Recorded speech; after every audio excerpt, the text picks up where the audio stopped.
जय श्री कृष्ण दोस्तों, BSR family में आपका स्वागत है। दोस्तों आज मैं आपको माघ मास के सकट चौथ की पूजन विधि और व्रत कथा सुना रही हूँ।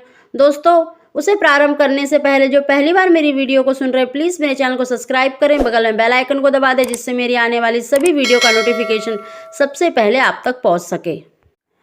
गणेश चतुर्थी का व्रत माघ मास की कृष्ण पक्ष की चतुर्थी को रखा जाता है। इस दिन विद्या बुद्धि के स्वामी गणेश जी तथा चंद्रमा की पूजा की जाती है।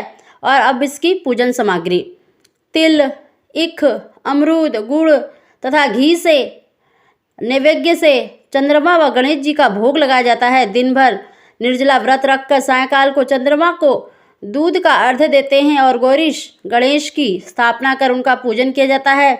वर्ष भर उन्हें घर में रखते हैं और नैवेद्य को रात्रि भर ढक कर रखा जाता है जिससे पहाड़ कहते हैं। और प्रातः पहाड़ को पुत्र खोलता है तथा भाई बंधुओं में बांट दिया जाता है। अब इसकी व्रत कथा।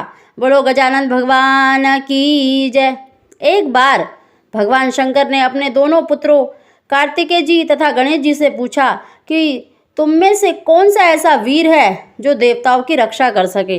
तब कार्तिकेय ने अपने को देवताओं का सेनापति प्रमाणित करते हुए देव रक्षा योग्य अधिकारी बताया। इसके बाद भगवान शंकर ने गणेश से पूछा। तब गणेश जी ने कहा कि मैं तो बिना सेनापति बने ही देवताओं के सब संकट हर लेता हूँ। शिवजी ने दोनों बालकों की परीक्षा लेने हेतु कहा कि तुम दोनों में से जो पृथ्वी की परिक्रमा सबसे पहले करके मेरे पास आ जाएगा वही वीर तथा सर्वश्रेष्ठ घोषित किया जाएगा। कार्तिकेय अपने वाहन मोर पर चढ़कर पृथ्वी की परिक्रमा करने चल पड़े। गणेश जी ने सोचा कि अपने वाहन चूहे पर बैठकर पृथ्वी की परिक्रमा पूरी करने में बहुत समय लग जाएगा, इसीलिए कोई और युक्ति सोचनी चाहिए। गणेश जी ने अपने माता पिता की 7 बार परिक्रमा की और कार्तिकेय के आने की प्रतीक्षा करने लगे। कार्तिकेय ने लौटने पर अपने पिता से कहा कि गणेश तो पृथ्वी की परिक्रमा करने गया ही नहीं। इस पर गणेश जी बोले कि मैंने अपने माता पिता की 7 बार परिक्रमा की है। माता पिता में ही समस्त तीर्थ निहित है, इसीलिए मैंने आपकी 7 बार परिक्रमा की है। गणेश जी की युक्ति सुनकर सब देवता और कार्तिकेय ने उनकी बात सिर झुकाकर स्वीकार कर ली। तब शंकर जी ने गणेश जी को आशीर्वाद दिया कि समस्त देवताओं में सर्वप्रथम तुम्हारी पूजा होगी। गणेश जी ने पिता की आज्ञा अनुसार देवताओं के सारे संकट दूर किए। यह शुभ समाचार जानकर भगवान शंकर ने कहा कि चतुर्थी तिथि के चंद्रमा तुम्हारे मस्तक का ताज बनकर पूरे विश्व को शीतलता प्रदान करेगा। जो स्त्री पुरुष इस तिथि को तुम्हारा पूजन और चंद्रमा को अर्घ्य देगा उसका दैहिक और भौतिक ताप दूर होगा और ऐश्वर्य पुत्र सौभाग्य को प्राप्त होगा। बोलो गजानन भगवान की जय। दोस्तों अब इसकी दूसरी व्रत कथा। बोलो सकट माता की जय। सकट चौथ का त्योहार भी माघ मास की कृष्ण पक्ष की चतुर्थी को मनाया जाता है। इस दिन सकट हरण गणपति गणेश जी का पूजन होता है। इस दिन पुत्रवती स्त्रियां दिन भर निर्जल रहकर शाम को फलाहार करती हैं तथा सकट माता पर पूरी पकवान चढ़ाती हैं और कथा सुनती हैं। इस दिन तिल को भूनकर गुड़ के साथ कूटा जाता है जिसे तिलकुटा का पहाड़ बनाया जाता है। कहीं कहीं पर तिलकुटा का बकरा बनाकर उसकी पूजा करके घर का कोई बालक उसकी चाकू से गर्दन काटता है। अब इसकी कथा।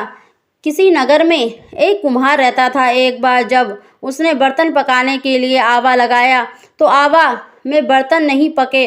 कुम्हार ने इसकी राजा से फरियाद की। राजा ने पंडितों को बुलाकर पूछा तो पंडित जी ने कहा कि हर बार आवा लगाते समय बच्चे की बलि देने से आवा पक जाएगा। राजा का आदेश निकल गया।